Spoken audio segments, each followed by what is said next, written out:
Lorsque vous allez travailler avec un logiciel de création comme le logiciel Paint.net, il va évidemment être indispensable de savoir comment utiliser les outils de dessin.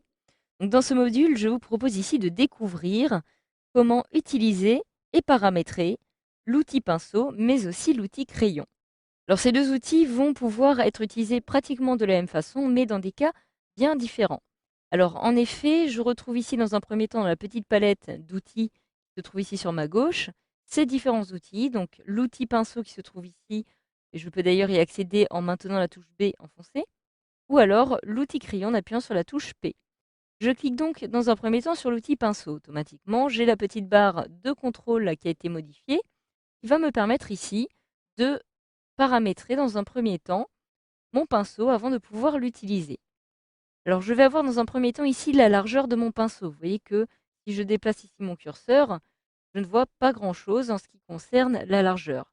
Donc vous avez une largeur qui est exprimée ici en pixels. Donc pour 2 pixels, cela est évident, je ne vois pas grand-chose. Je peux donc ici cliquer pour choisir une autre taille de mon pinceau. Là je suis à 13, c'est encore un petit peu petit si je souhaite venir colorier par exemple la petite bulle qui apparaît ici.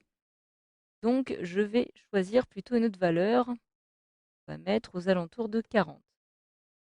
Voilà, là je commence à avoir une largeur d'un pinceau un petit peu plus grande, qui va pouvoir être utilisée plus simplement.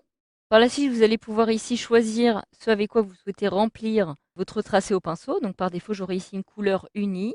Et la couleur unie va en fait être tout simplement la couleur primaire que je vais retrouver ici dans mon petit panneau. Donc, nous verrons cela un petit peu plus tard. J'ai ici couleur unie, mais en cliquant ici, je peux choisir des motifs. Donc je conserve dans un premier temps couleur unie.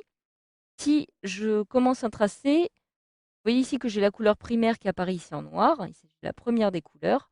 Et par la suite, la couleur dite secondaire, qui sera en fait la couleur blanche.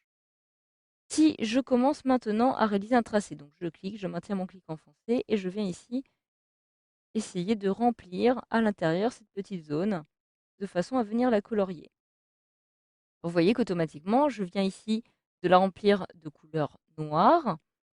Je peux à tout moment décider de permuter la couleur en cliquant ici sur la petite flèche qui va me permettre aussi de passer de couleur blanche et venir colorier par exemple ici, comme ceci. Donc vous allez pouvoir ainsi choisir la couleur de remplissage que vous allez avoir utilisée à chaque fois. Je vais actuellement appuyer sur CTRL Z pour annuler ces modifications. Vous allez avoir par la suite ici ce que l'on appelle l'anti-aliasing qui va être activé ou non. Donc cela va vous permettre tout simplement de réaliser un tracé avec plus ou moins de précision lorsque vous allez réaliser un tracé ou encore du coloriage. Et ici, vous allez pouvoir maintenant réaliser soit une fusion normale ou soit une fusion que vous allez remplacer. Donc si je retrouve ici ma couleur noire et que je clique ici, comme ceci pour colorier, et que je passe maintenant en mode remplacer, vous allez voir la différence. J'aurai ici le détail de la pression que je vais venir exercer sur mon curseur qui va venir apparaître et qui apparaît ici de couleur blanche. Donc voilà ce que cela va donner. Donc je peux maintenant appuyer à nouveau sur CTRL Z pour revenir à l'étape précédente. Et enfin, pour terminer, je vais choisir ici une couleur sous forme de motif. Il y en a ici un certain nombre. Je peux choisir par exemple, comme vous pouvez le voir, sous forme de brique horizontale. Automatiquement, le dessin que je vais ici réaliser avec mon pinceau va tenir compte des couleurs sélectionnées, donc la couleur noire, mais aussi la couleur blanche. Je peux choisir une couleur brique, un petit peu plus foncé, orange. Je peux maintenant commencer mon dessin. Donc, je colorie et vous voyez que j'ai automatiquement un motif de couleur brique qui vient ici s'appliquer au fur et à mesure. Si je réalise un zoom avant, je vois bel et bien le détail des briques qui apparaît ici.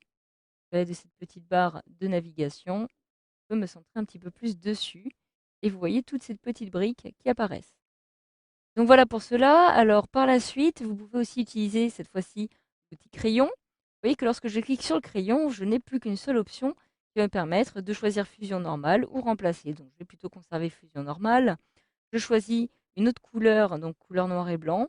Je peux cliquer ici sur noir et blanc pour retrouver les couleurs par défaut. Et le crayon va être utilisé pour des tracés de 1 pixel à chaque fois, c'est-à-dire qu'il sera tout simplement impossible de modifier l'épaisseur. Donc vous voyez que si je clique, ne vais pas pouvoir faire plus que pixel par pixel. Je clique, je maintiens mon clic enfoncé et je procède comme tracé. Je suis en train de réaliser un tracé à main levée directement de cette façon. Voilà, c'est un effet très simple et grâce à ce module de formation, vous savez maintenant comment utiliser les outils de dessin, à savoir l'outil pinceau et l'outil crayon dans le logiciel paint.net.